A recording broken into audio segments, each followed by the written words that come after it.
Do you remember the 90s? It's the decade we first learned about digital transformation and when the internet slowly started to change everything.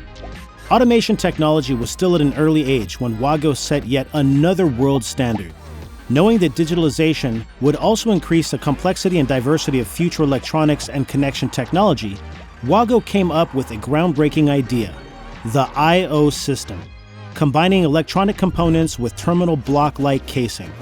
Unlike anything on the market before, the system was modular and thus allowed for different functions. It was expandable, easy to replace, and most importantly, independent of protocol, an unknown freedom and flexibility. No wonder WAGO technology was soon found in buildings, ships, and machines to save valuable time and money, and WAGO began to grow its expertise in a new sector.